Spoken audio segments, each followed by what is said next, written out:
You got to be careful with people, because some people have such big egos that to them, proving their point is more important than if you're alive or dead. Like, for example, a lot of parents are like this. They try to feed their kids certain foods, and maybe their kids' bodies don't react well to certain foods. Like, everyone's genetics is different. Maybe your kid doesn't like chicken. Maybe your kid doesn't like beef. Maybe your kid doesn't like fish. Maybe your kid wants to be vegetarian. And then a lot of parents are like, no, you got to eat what's for dinner and be grateful. There's kids in Africa that are starving.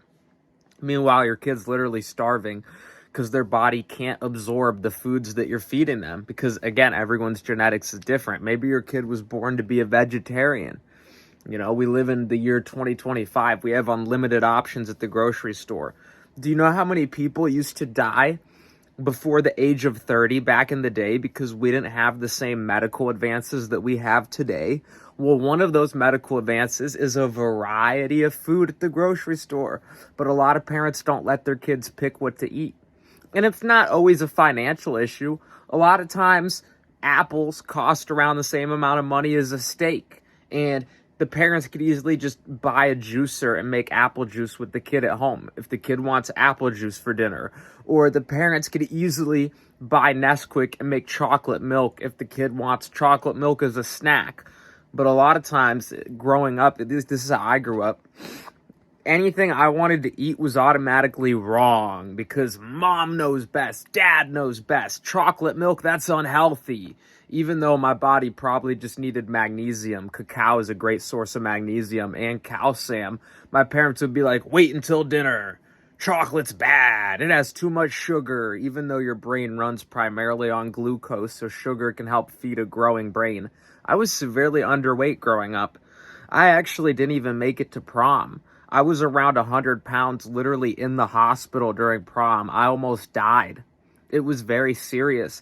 The doctors said they never saw anything like it before. They thought they might have had to do surgery on my intestines because I had a blockage that could have killed me.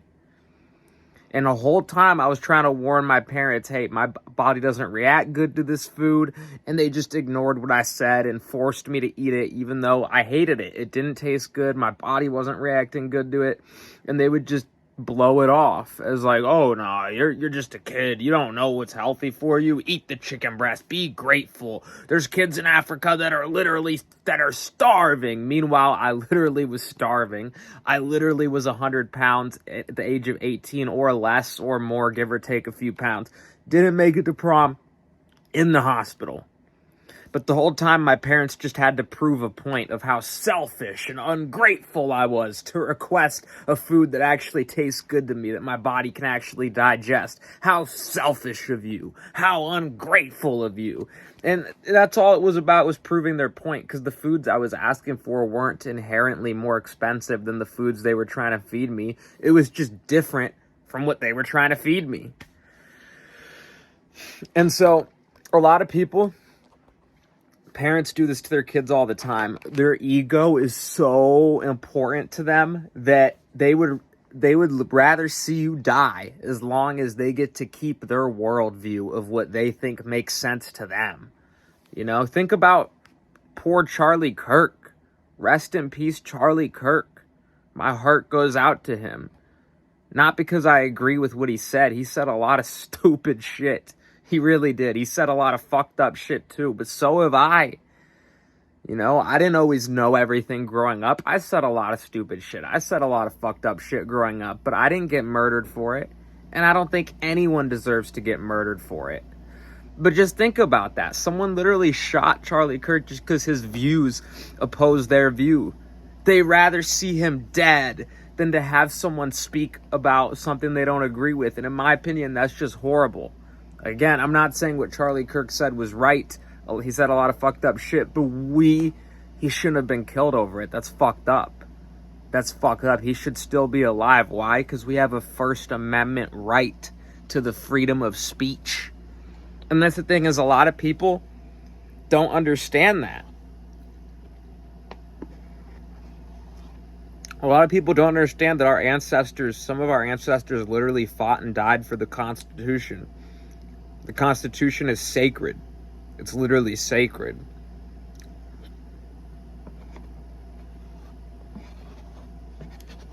And that's the thing is,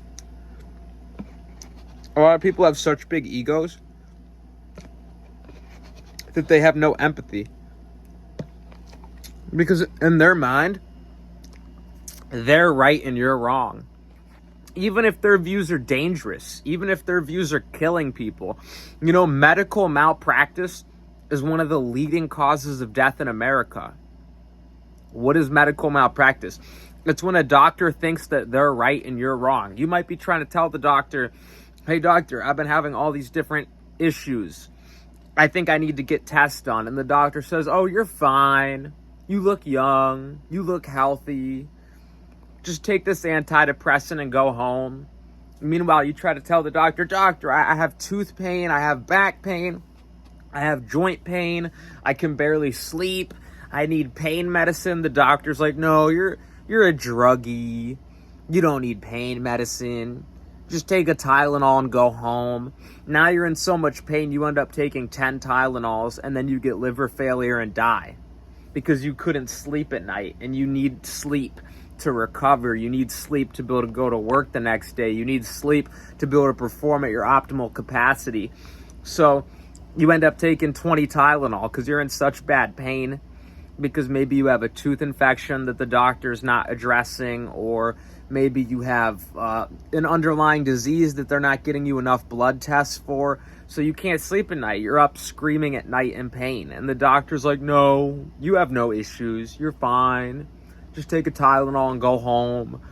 When the doctor could have just given you pain medicine like hydrocodone or Oxycontin. Opioids are actually safer than Tylenol. They're actually safer than over-the-counter pain medicine, because you can actually use them to help with pain without it affecting everything else. If you use the right dosage, then you'll be fine. Opioids can be healing, because your opioid system controls almost everything in your body. It controls your brain. Opioids can actually promote neurogenesis and regenerate your brain, because they can boost serotonin and they can help level out your norepinephrine and dopamine. And so you might need pain medicine to sleep better at night. The doctor says, no, you're fine. Now you take too much Tylenol and die. You might have a tooth infection because your parents didn't feed you right growing up. So your teeth started to rot because you didn't absorb enough minerals growing up. And you try to tell everyone, hey, I'm in pain. I have a tooth infection. I think it's because I didn't eat right growing up. And they tell you, no, you're fine. Just go to the dentist and get it pulled. You just got a cavity because you didn't brush enough. You have to pull it out, because if you don't pull it out, the cavity's going to spread to the rest of your teeth and it's going to kill you. Even though that's not how cavities work. Cavities don't spread. Cavities are due to a lack of minerals in your body. And if you don't have enough minerals in your body, that can create a whole cascade of other health issues. And if you have a tooth infection, it can potentially go septic and kill you. And the only real way to cure a tooth infection, or to help mitigate it, or to help keep it at bay, is to try to eat better, to try to sleep better, because you need the right minerals in your saliva, which come from the food that you eat, to remineralize your teeth. You can actually heal your teeth and regenerate your teeth. I met someone who actually regrew their teeth. They were missing like half a tooth on both sides of their mouth, and it grew back when they started eating better.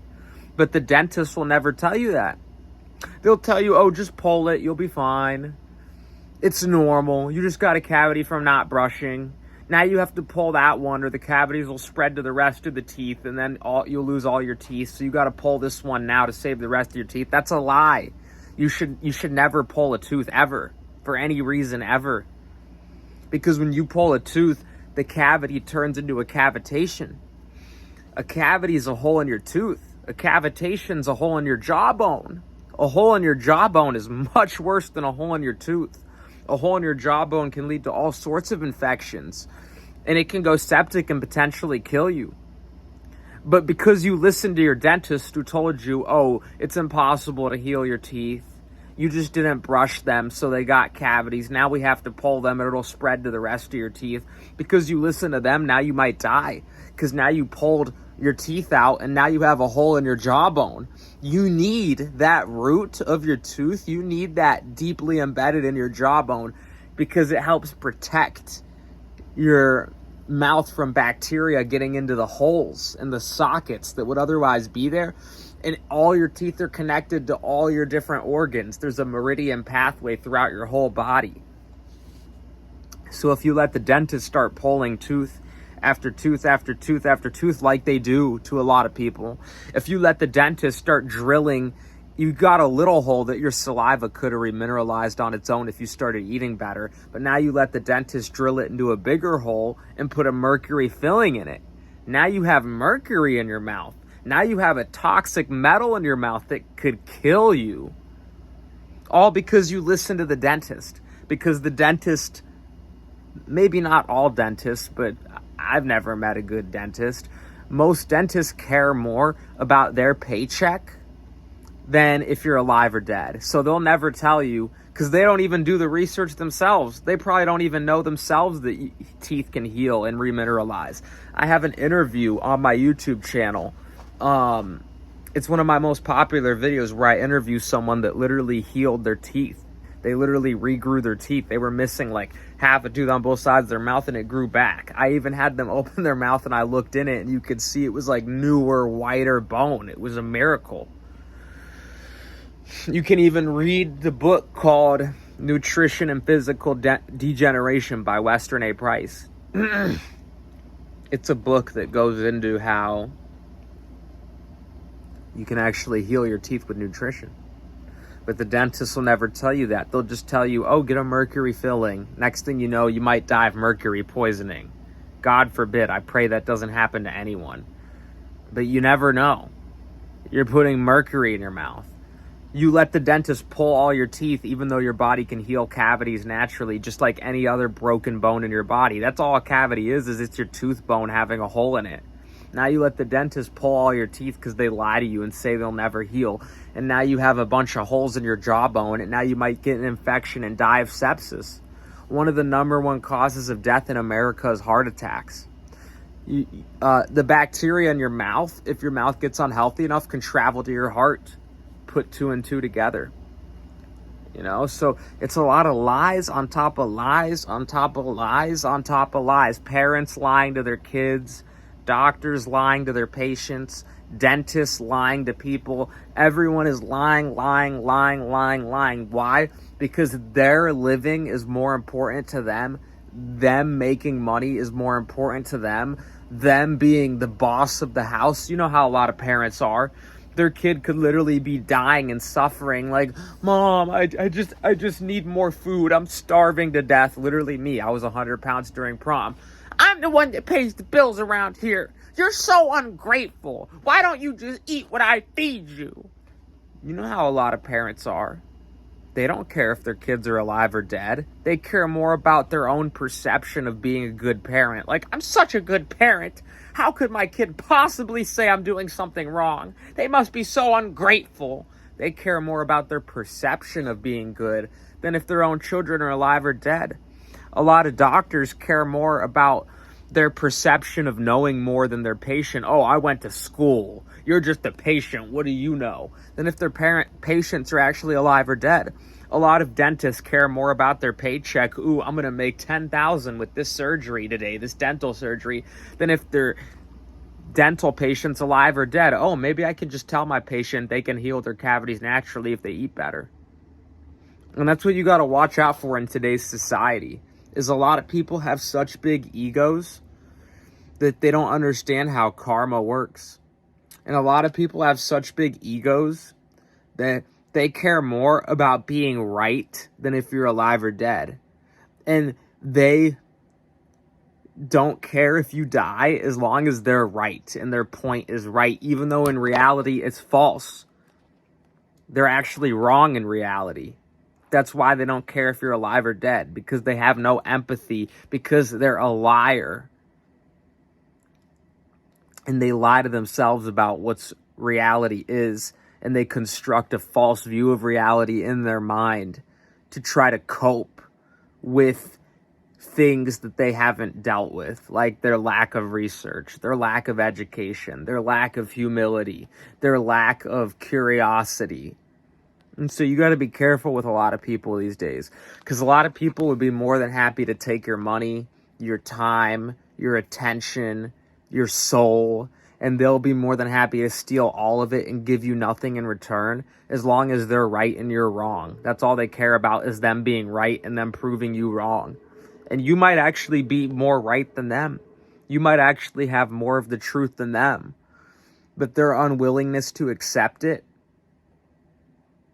means that they would rather put your life in jeopardy than humble themselves. And those types of people are dangerous. Very, very dangerous. And unfortunately, there's a lot of them roaming around in today's world. So watch out, my friend. Put your glasses on. I forgot what the movie is called, but my friend sent me this movie that I know I have to watch. It looks like such a good movie, where the guy wears the glasses and his whole perception of reality changes. I'm going to see if I can find the title real quick. The movie is called They Live. It was made in 1988. And the whole concept of the movie is when the character puts the glasses on, he sees reality for what it really is. And most people have the glasses off. They don't see reality for what it really is. And most people have built an entire life around lies. And they're so scared of anything outside of the life that they carve for themselves that they'd rather see you die, as long as it confirms their reality, than see you live and succeed if it disproves what they believe to be true. And that's truly evil and sick and twisted. But there's a lot of people that are like that in today's world, unfortunately. So put those glasses on. Again, I'm referring to the movie They Live from 1988, where when the character wears the glasses, he sees reality for what it truly is. So put those glasses on, and don't be afraid to speak your truth. Because if those people don't even care if you're alive or dead, they only care about being right and proving you wrong, then you shouldn't care how they feel when you prove them wrong, because you were right all along, because you were the one wearing the glasses and they were just a pawn. I hope this helps. Thanks for tuning in. Let me know what you guys think. I love you guys, and until next one, I'm out. Peace.